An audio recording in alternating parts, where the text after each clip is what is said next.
So this was like a 3-part question, but I'm only gonna answer one of the questions in this.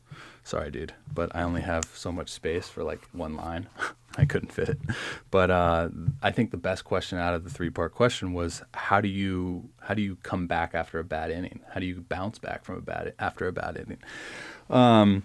Which is a really good question. How do you? How do certain people? Some people don't. You know what I mean?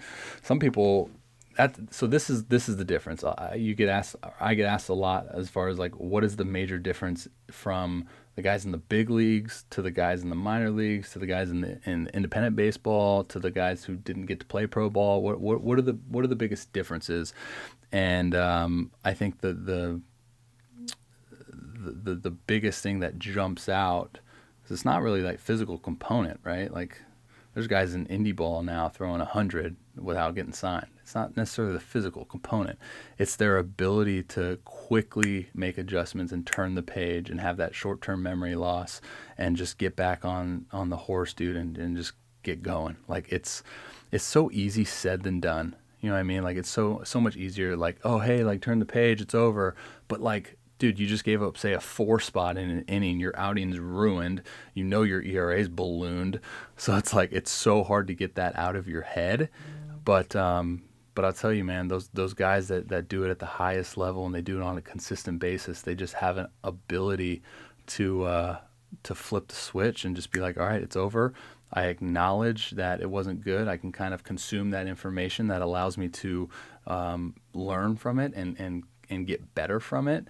And now it's just go out and compete. For me, and I know this is going to sound sickening for a lot of you guys, but for me, pitching in general and competing in general is just so much fun that I'm always conscious of that. You know, like especially having gone through an injury where I've been out, a year and change, it's put that even into more perspective how much I just love competing, how much I love being out there. So, a big piece to that too is just overall enjoyment of the sport and just enjoying the sport and just thoroughly having fun out there. Obviously it's not fun to get your tits lit, but still being out there and kind of showing the gratitude of having the opportunity to be out there with a jersey on and pitching with health. I think if you can kind of put your head in that space, then good things will happen. But yeah, there's no right answer, right? To like, or there's no magic answer to how to come back after a bad inning. It's kind of the same for how do you come back after a bad outing? How do you come back after 2 bad outings?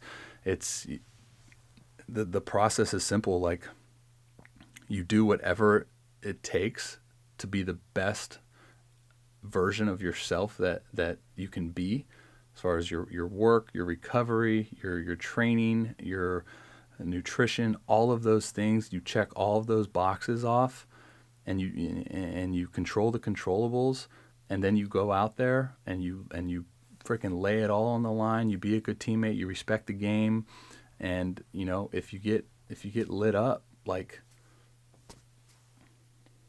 happens, man.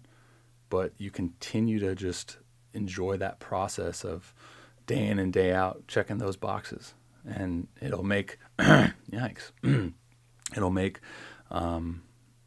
make those days where you do get hit hard a lot easier to kind of cope with, because you've done everything in your power to be 110% prepared for that outing, for that day, rather than the flip side of it, not being prepared and not working hard leading up to that outing, and then going out there and then getting shelled.